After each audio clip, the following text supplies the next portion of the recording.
Welcome, everybody. We're going to keep this pretty informal. My name's Mike Haynie, Vice Chancellor here and Executive Dean of the Women's School. And I want this most of this to really be about all of our students. So what we're going to do is I'm going to spend a little time. I'm going to ask Tim a couple quick questions to get this started, but I want to use most of our time for all of you to ask questions of Tim. Tim has a job that I think a lot of us would love to have. Fresh off the Super Bowl, but started just like many of the students in the room started here. And Tim, can we start? Can I start by just asking you to tell your story a little bit? Particularly how from a student at Syracuse University you ended up where you are. Sure, and it's great to be here or to hear you all answering some questions. I grew up in Central Jersey, and hold on, how many people in the room grew up in Jersey? Oh, that is a surprisingly small number for Syracuse University. The admissions is diversified. And, I love sports. I grew up in a sports crazy household. I love the Knicks. I still love the Knicks. Still waiting for the Knicks to win the title. And I'm hoping it comes soon. And the play-by-play announcer for the Knicks was Marv Albert. And I remember asking my dad, where did Marv Albert go to college? And he said, Syracuse. I said, okay, that's where I'm going. He's like, well, first of all, you're at 7th grade. This is not the time to make the decision, but I really set my mind to come here. And then I was joining my dad on a trip to Toronto for a union convention, and we drove past the Dome. And once I saw that, I said, decision's over. I want to be here. And so I really set my mind to come to SU from a very young age. I got here. I absolutely fell in love with the place. Sports was huge. It was part of being here was the spirit, the school spirit, the team spirit. And it was also a time in the country where a lot was going on. I was here when 9/11 happened. I was here during the 2000 presidential election, which was the closest election in history, where they had to count ballots for weeks and weeks in Florida. And so I dual majored. I did broadcast journalism and political science. And throughout the 4 years, I was very into politics and I was very into sports. And I did a summer internship in Washington, D.C. on Capitol Hill. I really felt, especially after 9/11, I really felt called to service. I know you understand this concept. And as I was getting towards graduation, it was like one of these things is going to be my paid passion and one is going to be my unpaid passion. I'm passionate about both. And I decided to move to Washington and pursue a premier on Capitol Hill. And then sports was just going to be my unpaid passion. And that was the case for the first 19 years after school. I worked on Capitol Hill. I started answering phones for a congresswoman to California. I knew I was a good writer, in large part because of the training I got here and the scrutiny on my right. I got here. Everything I put together was marked up and it helped me get better, helped me write shorter, more concise, more powerful. And so I took that skill on Capitol Hill and started to write. And then I started to do speechwriting. And then I started to do communications at a higher level and eventually working in organized labor, which is the industry my dad came out of. And then in 2021, I was coming off of about the pandemic, the work from home for 10, 15 months. It was not good for me. I'm a people person, social, I'm an extrovert. I was really not feeling good. And then my mentor, my boss, who I was working for in the labor movement, he passed away unexpectedly. He was camping his grandson. And then one morning he woke up, had collapsed and died. And I not only mourned the loss of a mentor and a friend, I mourned the career that I had built to that point. I really was at the top of my game. I was in the circle. I was in the room. My goal has always been every place I've been to be in the room where the decisions are made. Not necessarily making the decisions, but at least in the room to have a say. And so it was fall of 2021. I was freaked out, just down in the dumps. And a friend of mine said to me, I think this is a time for you to think about what's next. And he goes, I encourage you to make a list of dream jobs. And then he said, this really helped me. He said, I think you should put sports on there because it's all you talk about. And I didn't have a vision of doing this, but I said, I'll write down the list. I wrote it down on a Post-it. It was the NFL, the NBA, and White House Speech Journal. End the list. And I went to bed. I think that was a Wednesday night. On Friday morning, I get this email.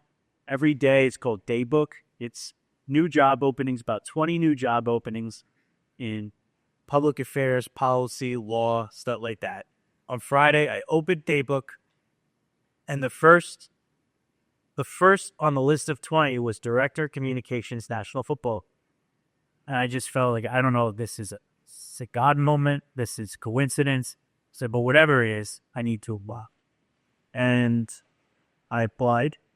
I knew that the person running the NFL communications department was in the Obama White House, and therefore we've had a lot of mutual connections with that. I didn't know her, but I knew a lot of people who knew her. And so I leaned on a network that I had built over 19 years and asked them to get my resume out of the pile. I don't think I would have made it through the algorithm, the screening, the automated stuff, because I didn't have in sports on my resume. So it got me out of the pile. It got me to the first screening interview with HR. And I knew if I could get to the first discussion with someone at the NFL, they would see that I would be a good fit for this job. That in some ways I was born to do this job. And it took off from there. And I just finished my 4th Super Bowl, 10 days in San Francisco. I saw the social media. Yeah, I saw pictures of you. Unbelievable. The halftime show blew me away. Game was okay, but we had a very good playoffs, a very exciting playoffs, a very exciting season. And, a list of dream jobs has now become a reality. It just got tied all back together. I would not have gotten this job without Syracuse. I wouldn't have even been in the stratosphere of having a chance to get without Syracuse. Through the connections, the mentorship, the training, the writing, everything. I left here different. I left here so much better than I got here. And the Syracuse mafia in sports world is unbelievable. Olivia Stomsky from Newhouse had 8 or 9 students out on the ground in San Francisco. They were tremendous. You couldn't go anywhere without bumping into them. And, Tirico's calling the game. It's like, and was then to get on a plane to go to Milan to call the Olympics. So I had the 10 hours, I think. Yeah, 10-hour flight. What a cool job. And it just called Knicks Lakers at the beginning of it. So that's how I got to this point. It was through a sad moment, through the encouragement of a friend, through some luck, and, through Margot. Very, so the job you do, the NFL operates in one of the most scrutinized environments in sports. How do you approach, and you're the guy and in the commissioner of the works, how to approach communication strategy and doing that work when the risk is so high, the scrutiny, the level of attention is so intense? It's interesting because the transition from politics to sports in some ways has been seamless because of the scrutiny, the amount of attention. The NFL says something, it gets a lot of attention, a lot of scrutiny, a lot of coverage. The NFL doesn't say something, it gets a lot of attention, a lot of scrutiny, a lot of coverage. So I think with that platform comes responsibility. We have a incredible commissioner who has been in the league for 40 plus years, who absolutely understands sensitivities and when to push forward and when to pause and when to fight back. And so we follow his lead, but as communication strategists, do everything we can to give him the best advice, the best words, the best timing, but ultimately he makes the call. And in any, communications job, unless you're the principal, you are serving the person that you work for. For us, that's the commissioner. It's the 32 teams. It's our fans, all the constituents that make the NFL the success that it is. But it's absolutely, we know that a mistake is going to be heightened. And so we really have to be sharp. We really have to execute. Before the Super Bowl, the woman I told you about who, got my resume out of the pile, she just said to us, we've planned this whole season. We know what to do. Now the only thing to do is execute, and you better execute. So Tim, there's a lot of people in this room that aspire to a role like the one that you have. What do you think it is about an individual? Whether it's their preparation or set of experiences that ultimately differentiates the ones who are going to rise to the top and have the kind of upbeat that you've had. I guess one of the things I'd say is this is a time to build your network and build your skills. So definitely use the college experience to do both and come out of here with a lot of relationships and a lot of new skills. And like I said for myself, come out of here better than you got here. The other thing for me is I had to understand, what am I passionate about and what am I good at? And where do those things cross? I would have loved to be a wide receiver, but that's not what I'm good at. I'm passionate about it, but I'm not good at it. Communications is something I'm good at. That's where I can contribute to football. So it's important to find that nexus of where are your talents. And this is, again, maybe you don't even know what it is yet. Use this time to build your talents, find your passions, find that. Then it's work ethic, right? Be willing to outwork anybody. Humility. My first job was answering phones on Capitol Hill. It was working for a congresswoman. It was holding her purse. It was doing any number of things that needed to be done to be part of the team. And I do experience some young people, both in the league and just as I talk to them around the country, they're very impatient about upward advancement and promotion. And I think social media has created this narrative that you need to be your own entrepreneur and all of this. I think that's great if it works for you, but there's also nothing wrong with being the lowest person on the totem pole, working hard and advancing in an incremental way until you get the chance to call the shots. And there's a lot of people who've had success putting their head down, doing the best job possible, and doing it well for a long time.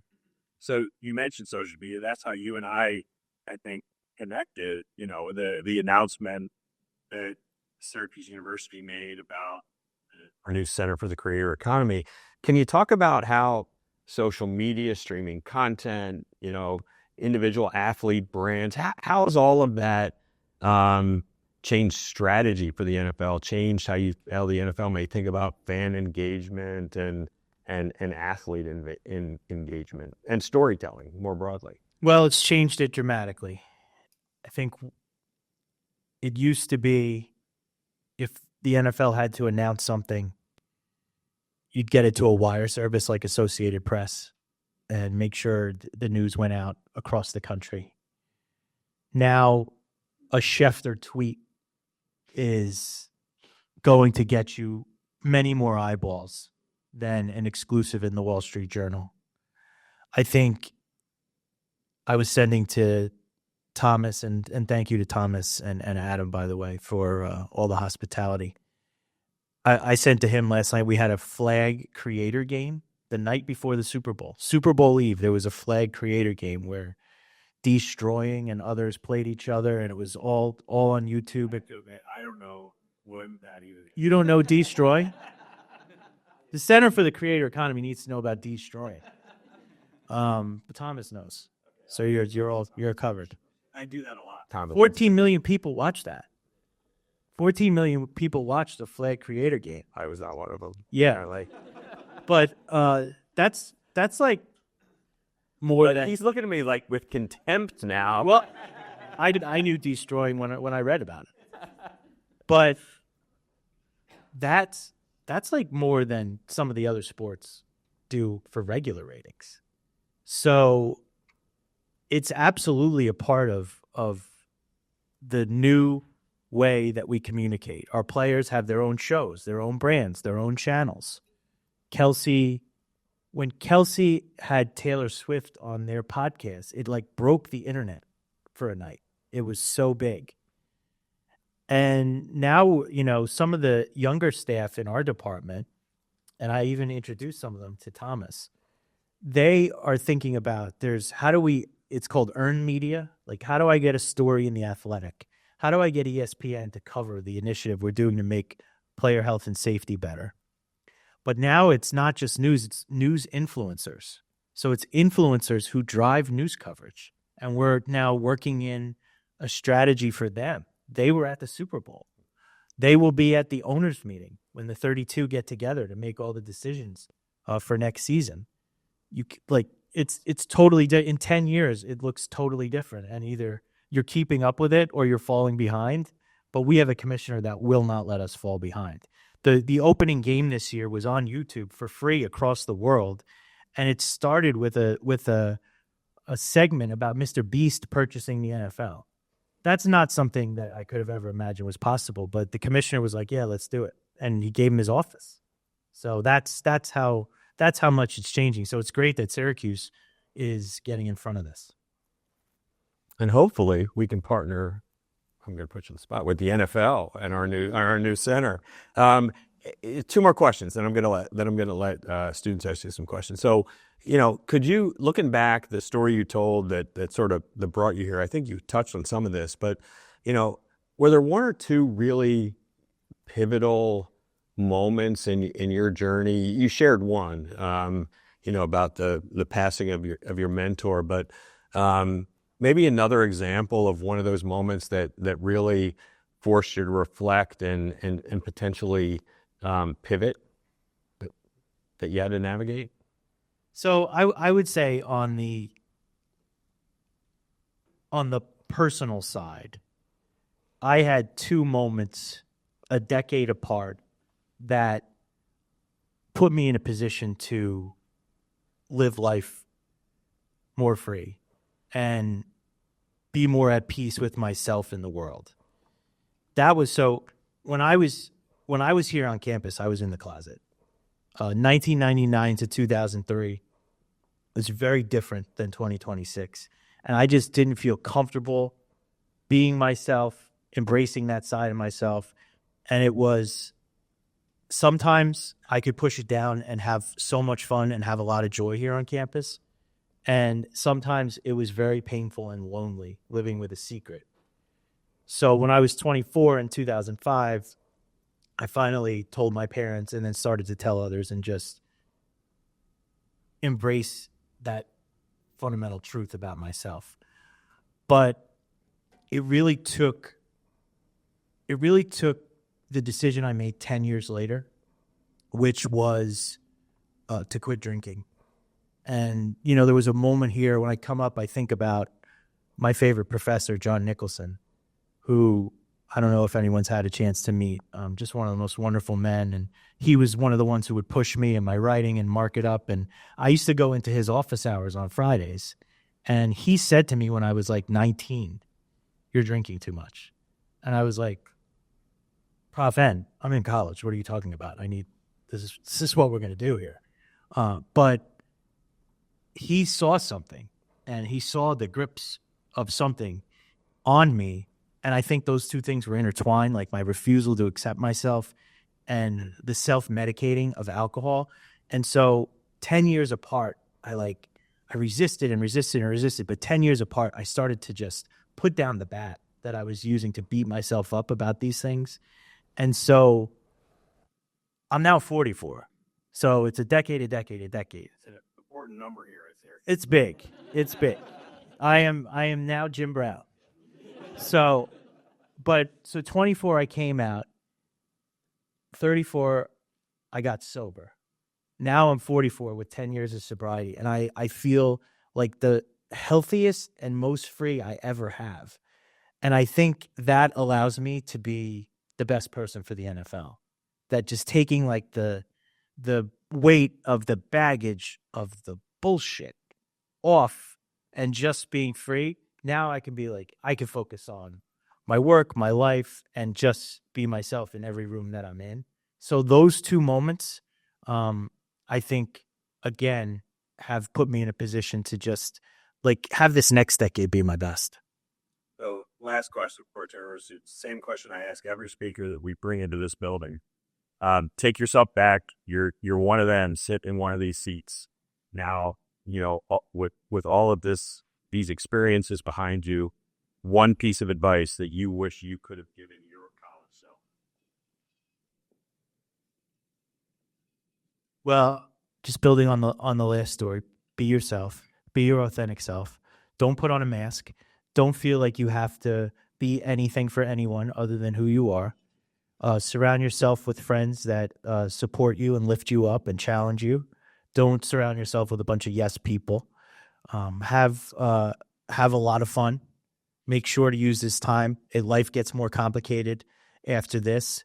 It can feel very stressful here, but just enjoy these moments. Meet as many people as possible. Tap the alumni network. It's the best. Someone did this for me. I will do this for someone. You need to do this for someone down the line. And, just push yourself, put yourself out there, chase your dreams, make that list of dream jobs. Maybe it'll work. Maybe it won't. But there's no better place to start than here. This is a magical place, and great things happen because of this degree. Okay, to you guys, who's got a question? Go ahead. I'm just a little curious. Can you walk me through your day-to-day operations? What does your job entail, and also how does that relate to the things you've learned here at your time at SU? A lot of it is consuming news, so understanding what's being talked about, and that's the first thing I do. I do coffee and news to start the day. What's being said on social media, particularly on X, which I hate. What are the narratives that are being? I'm curious why particularly on X. Most of our reporters do their commentary, articles, stuff like that. That's so for the NFL, the NFL conversation, at least from a reporter perspective, is happening on X, and so it's a lot of understanding that. Then it's, as we start to get to the office and get to our day, is there any message we're pushing out proactively? We announced that we were going to Paris for a game in the 2026 season.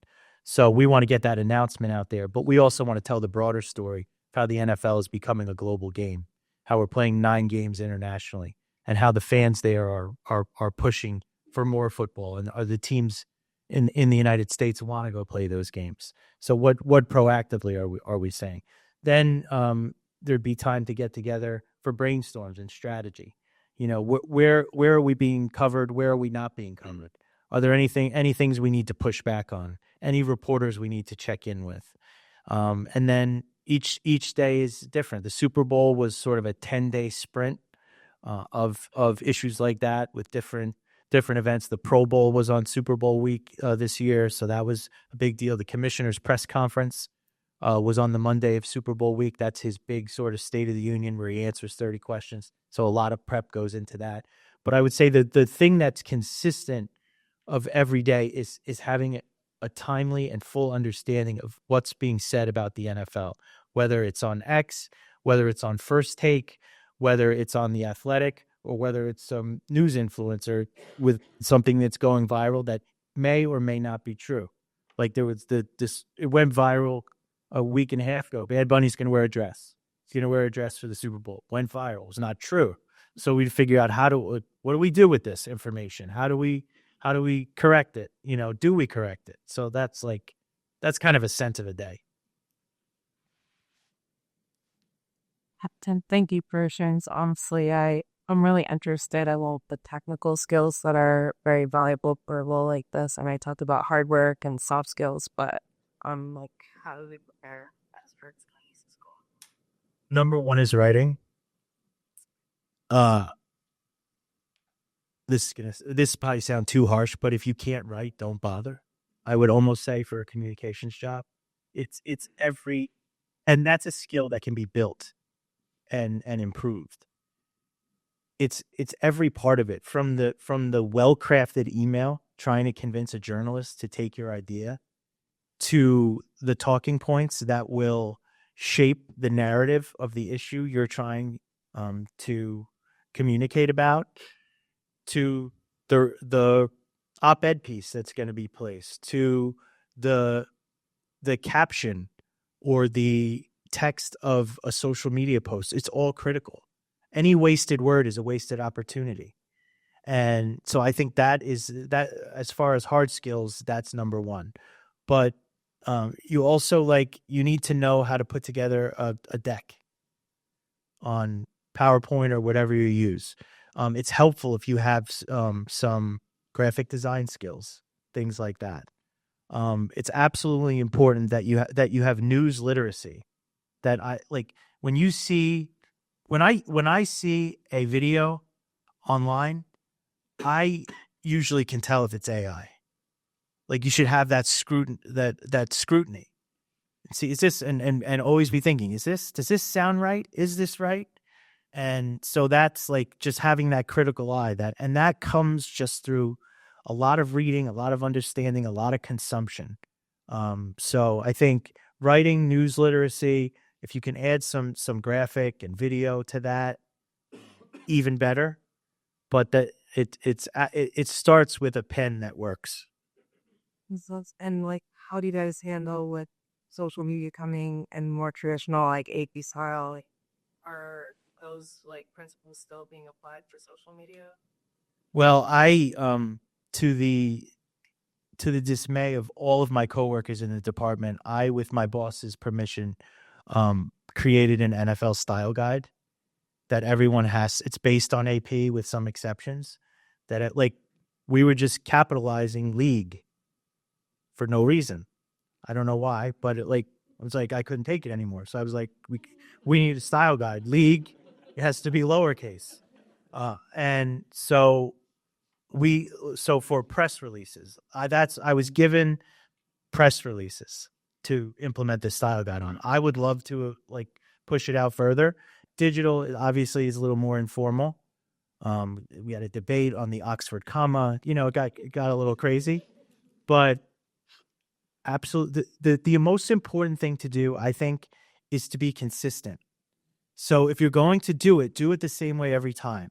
Don't make it look like Donald Trump's tweets, where there's capital letters, there's lowercase letters, there's just have some consistency. So the tagline under the style guide that we put together is consistency and clarity in NFL press releases.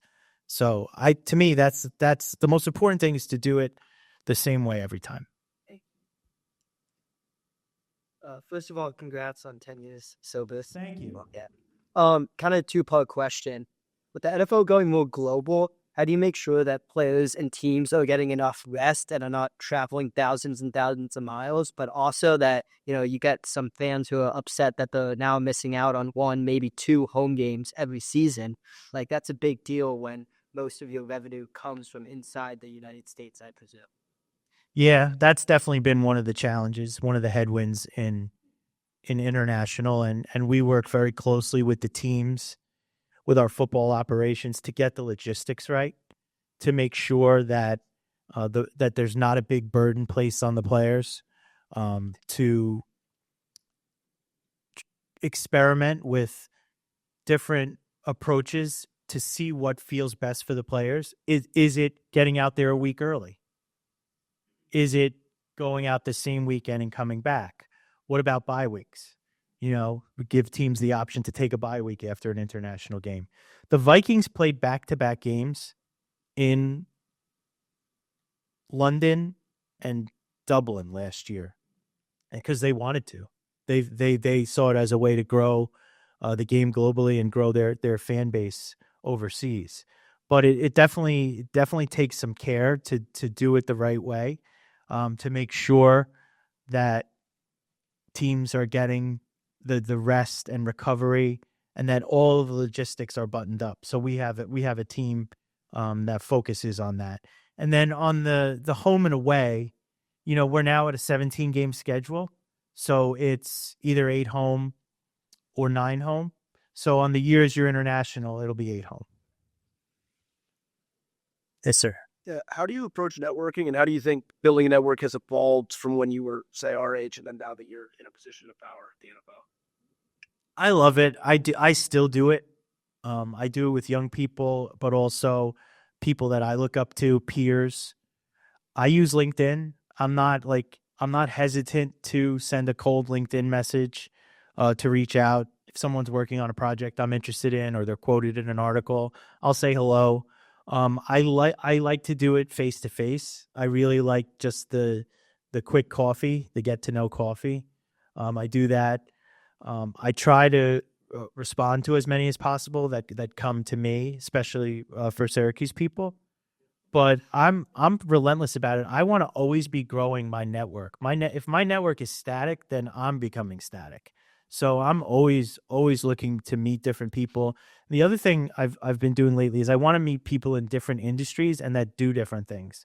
Like being here at Whitman, that's pretty cool.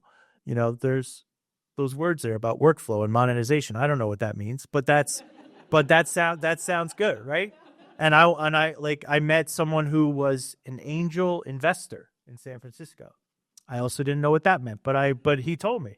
And it was like, so I want to meet people that are, and I also want to meet people. This was a big thing in Washington. I want to meet people who don't think the same way as me and don't agree with me on everything. I want to hear people that are different, that have a different set of political views.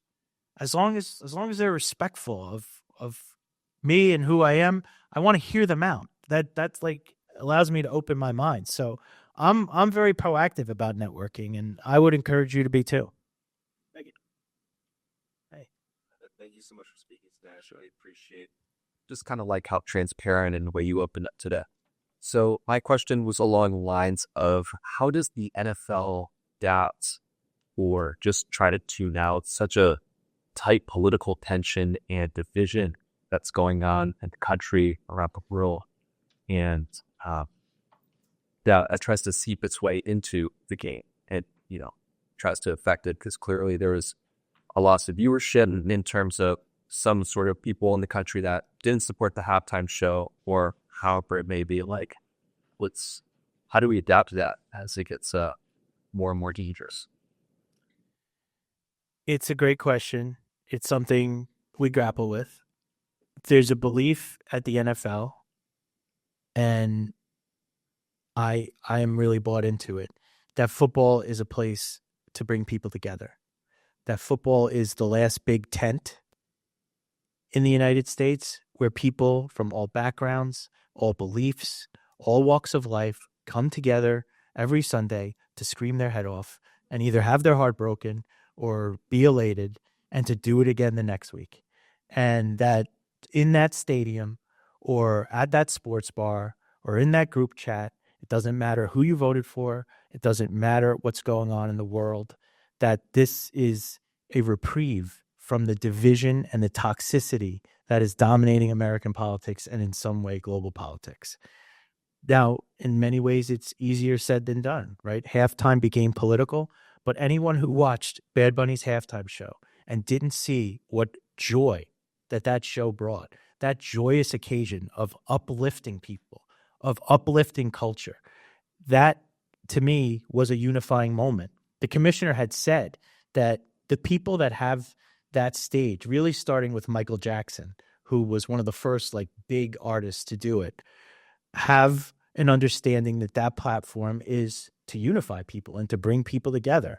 Now, maybe on the other show, Kid Rock and whoever did it brought people together. But the Bad Bunny show was a reflection of the NFL, which is a force for togetherness and joy in a crazy world. And so we stick to that.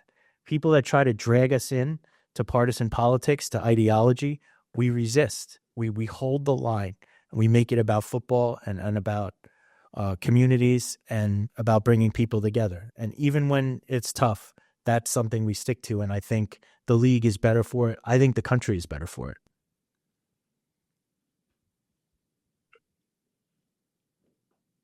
You mentioned social media, and I was just wondering, are there other trends that you're noticing in sports, and how does that affect your day-to-day job? Other trends? Yeah. In social media? No, like just in sports. Yeah. I mean, I handle legalized sports betting communications for the NFL. And so that it feels like the ground is moving rapidly, especially with the emergence of Kalshi and Poly market, these prediction markets where you don't place a bet, you own a contract, but it really mimics betting. It is, very similar to legalized sports betting. I think it's very important that the sporting world, the NFL and others, does everything they can to protect the integrity of the game, to make sure that the contest on the field is true and is full of integrity and that it's not messed around with. I think the NFL has done a great job of that. But it's a risk for everyone with the proliferation of betting. And we saw it at the MLB and NBA has fallen to some tough headlines and some tough outcomes. It's really important that we stay on top of that, and it's definitely changed the landscape of how the game is consumed. I think it's like it bothers my father how much betting is integrated into the game. I know the NFL has worked hard to make sure it's not overwhelming, limiting the number of ads, the mentions in the broadcast, stuff like that. Hello. Thank you for your time, Mr. Schiller. We appreciate you being here. With your role working in one of the largest sports leagues in America and the entire world, probably comes stress and pressure. With your experience of working in that role and working with Commissioner Goodell and working in the Super Bowl, one of the largest venues and sporting experiences this year, how do you handle that with the experiences you have, and what do you tell yourself in that moments that the pressure gets hot? He comes to Syracuse. That's what I did. This is my Valentine's plans, by the way, which tells you a lot about what's going on in my life. I deal with stress. One is by having perspective, understanding that there's a phrase, "This too shall pass," and that's for good and bad. That's something that feels frenetic in the moment, that feels like do or die, make or break. Actually, tomorrow is just going to be like, oh, I guess that wasn't that big of a deal. So I really try to have what I call a wide angle lens, and to breathe. I believe in meditation. I live in New York City. I love to walk, to just go on walks to clear my head, take a breath, have some perspective, be grateful for all the things I have. Like a lot of the mornings too, I just think about gratitude. I get another day, another opportunity to do. Here are the things I have, and then with all the things going on in the world, just like even this week, I grew up watching a show called Dawson's Creek, and James Vanderbeek dying this week at 48. Did I just break that news? That's heart-shaking. Oh my God. Yeah. Okay. Well, I'm sorry to break it to you that way, but and that's like someone I grew up with watching that show, and just 48. It feels so unfair. My uncle was killed on 9/11 in the World Trade Center. He was 43. I'm now a year older than him. So just like, it's okay. Well, like in those moments where it feels like everything, I just try to have perspective. Now, sometimes I obviously get caught up and scream and feel stress, and I make mistakes. The thing about making mistakes too is I have learned the best thing to do is to own up to them, learn from them, and move on.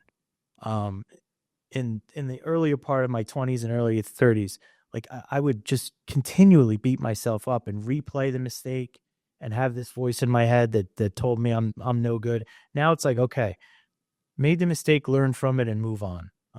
But it's a stressful world, but it's also football. It's supposed to be fun. In the back. Start out, thank you for your time. I was wondering if Poutine ever views players and social media and fan engagement as sort of liability.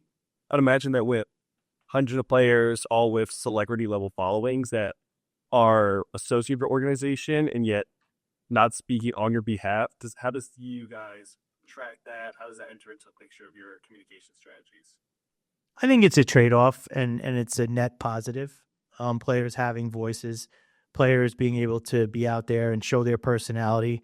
Our social team likes to call it the helmets off approach. I think you're more drawn to a player if you get to know them a little bit. The NBA had that for a while, right? Their players were just more visible. They weren't confined by the helmet. Obviously, when there's this many individuals and this many platforms, things are liable to be said that don't make us thrilled.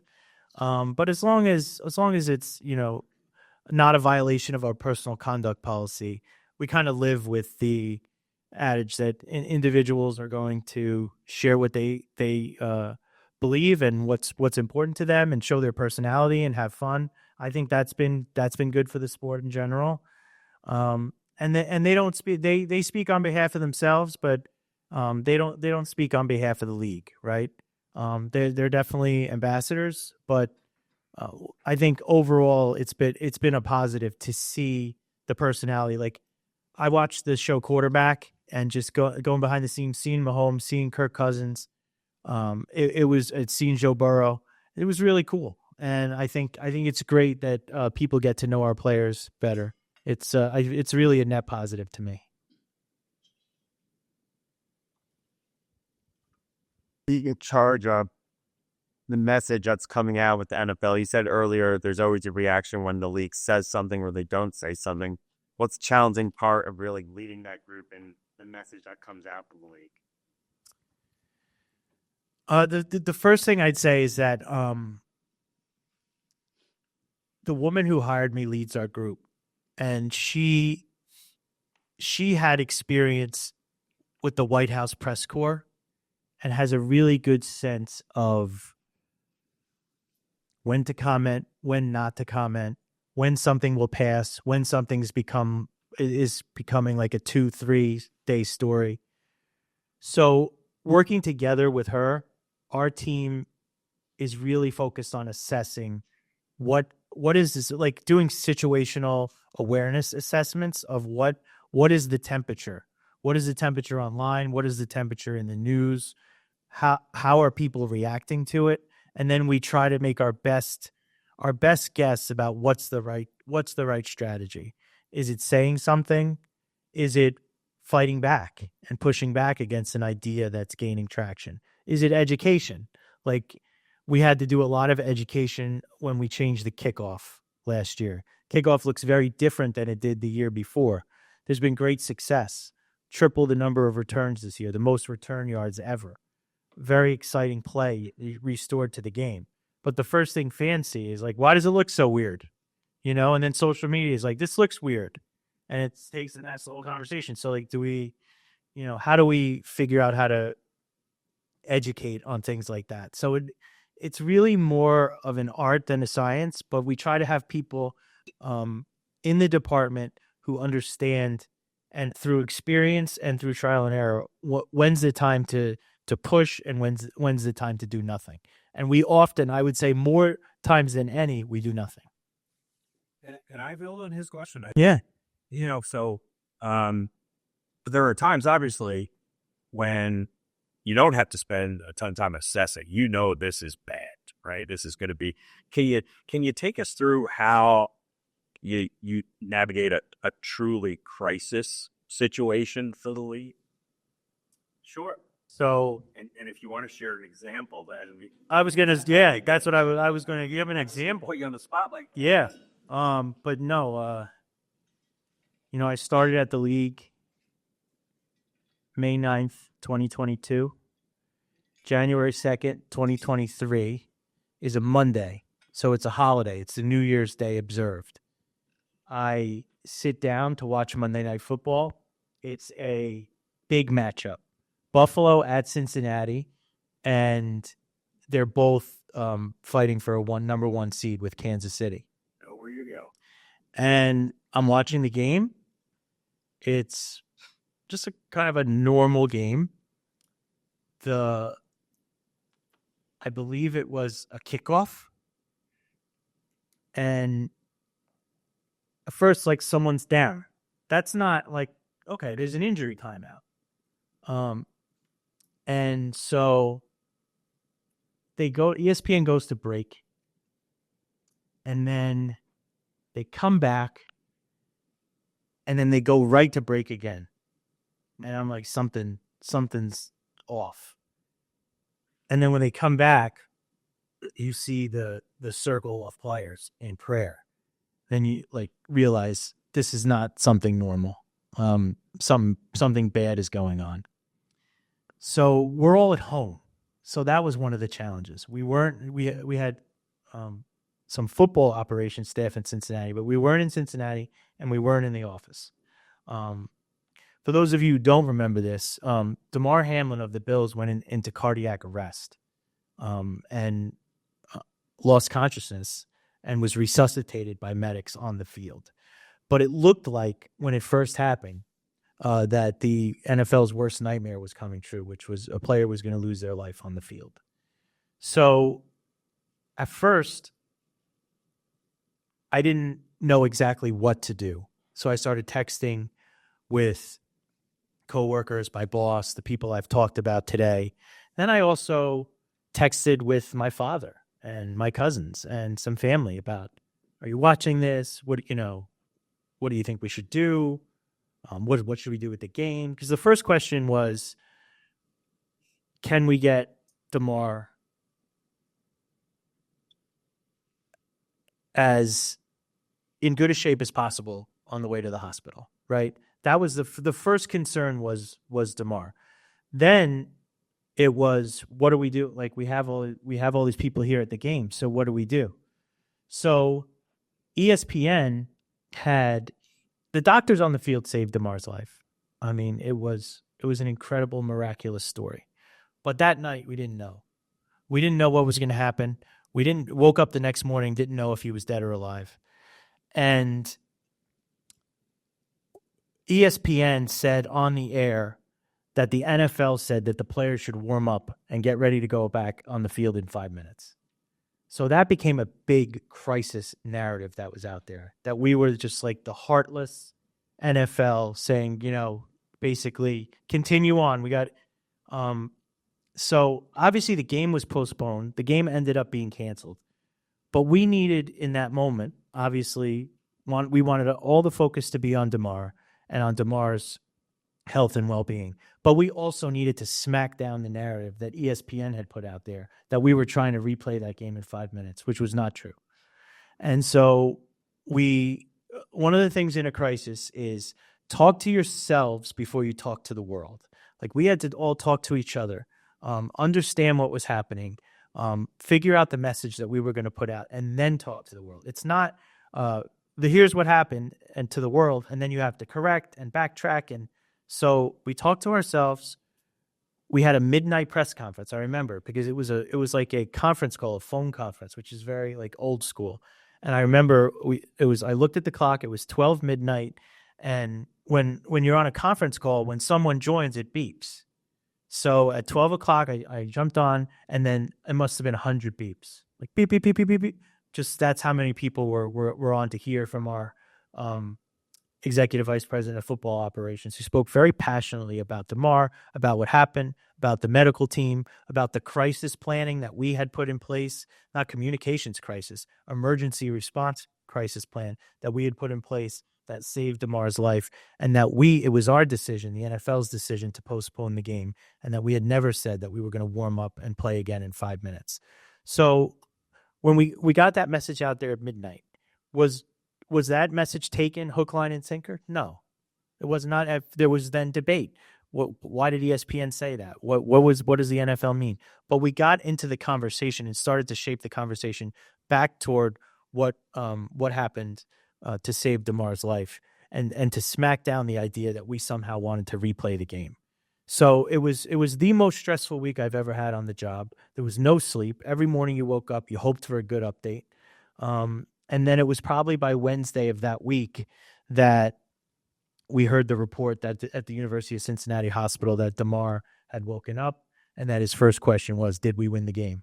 And that was the first time I cried. When I heard that was the first time I cried that week. I wept because it was all building up, and just hearing that question, if you're a football guy, it's just perfect. And he has used that crisis to do unbelievable work on CPR training, on AEDs, on getting high schools, colleges, everywhere access to the life-saving care that is the reason he's here today. And I saw him in San Francisco, and he looks great. Sir, I'll pull down out for the fun one. Who is the coolest person you spoke to this week in San Francisco? Should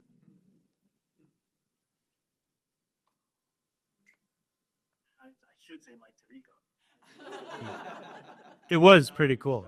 Yeah, it was pretty cool. He was, I don't know. I saw him on the field after the game, and he was reading scripts, and it almost sounded, I know he wasn't doing it, but it almost sounded like he was doing a cameo. He was talking about some guys, blah blah blah, and I was like, that sounds like a personal message or something. I wouldn't put it past. On the voice. Yeah.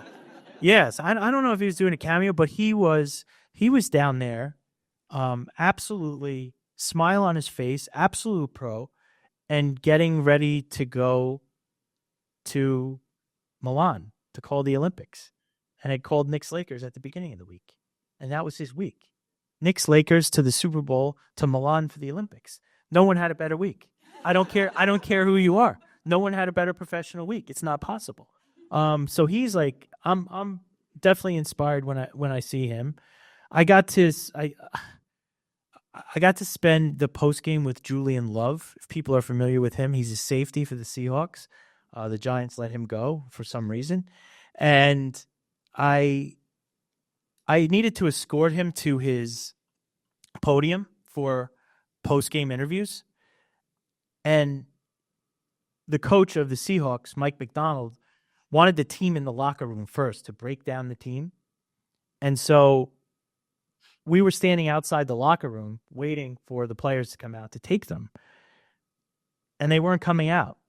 And finally, we got a message like on our group text, go in and get them. I'm like, what? Go in and get them. So I open, someone opens the door, I follow in, and now I am in the Seahawks locker room after the Super Bowl, and they are wilding out in the locker room. It is crazy. I was going through cigar smoke, just getting hit in the face with cigar smoke. There was music playing. A lot of people without their shirt on. They were dancing. It was just like an absolute celebration. And I'm like, hello, is Julian Love available? Can I find Julian Love? And it was crazy. I was just like, it was one of those moments like, how am I here? How am I in the Seahawk locker room after the Super Bowl when they just won? But I found Julian Love, and we got out into a golf cart, and he's a Notre Dame guy, very smart, very sweet, and we did the night. So I guess Tirico on the field and Julian Love in the locker room were probably my two most memorables. Where do you see the Pro Bowl or future? Because obviously changed past decade. Not just the players, just big it, but also the culture, going to Hawaii and all that. Are you a big Pro Bowl fan? I bet I was. But now, with flag football, changing on. Well, the tackle game had gotten to a point where, and the NBA is dealing with this too. How do you make an all-star game competitive, or at least resembling competition? The tackle game had gotten to a point where it was just the commissioner was like, "That's not football." So flag has become very big. There's going to be flag in the Olympics in 2028. So I think it'll continue to be a flag game. Where it is, I'm not sure. Right, this year, they did it in San Francisco on the week of the Super Bowl. It's been in Orlando. I think the Hawaii days are probably over. That was like a big trip after the season. But I'm not sure future locations of the Pro Bowl, but I do think it will be some form of flag. The dome. I heard that our best players have said, Hawaii was great, but Central New York, if we could take our family to Central New York, we can go to College Town Bagels and the Pita Pit and play at the Dome. Yeah, so it's definitely in the mix. Otherwise, I think there's pizza. I got one more. We got the Masters. I appreciate your descriptive storytelling. Thank you, that. In the sports industry, the entertainment industry, is there any specific skills that you should focus on to break in to entertainment as compared to other forms of this job in other industries? I mean, I think the most important skill in sports and entertainment, honestly, is people skills. And I see candidates who come in with really good resumes and they struggle because they're too passive. And I think, for someone who's more introverted, it means pushing through a little bit, getting uncomfortable and being willing to put yourself out there. For someone like me who's more extroverted, it's like you don't have to tell every joke that comes in your head, right? You don't have to say everything, right? You need to know. There was like this exercise in my old job called step up, step back. Know when to step up, know when to step back. And I think that's one of the most important skills, and because it is a people business. I got, to meet John Wildhack today, and he would tell you when he was at ESPN and Texting with you, the commissioner, by the way. I heard that. He did. Oh, so he knows I'm not at work? Oh, damn, Wildhack. But yeah, that was really cool. But I think obviously I mentioned before the importance of writing, especially in communications. But in sports and entertainment, it's a relationship business. So it's like being able to make those connections and build on them. While being yourself, not putting on an act, not if you're not someone who pounds the desk and yells, don't do that, right? But find a way to make an impact, no matter your personality type. Well, Tim, thank you. Thank you.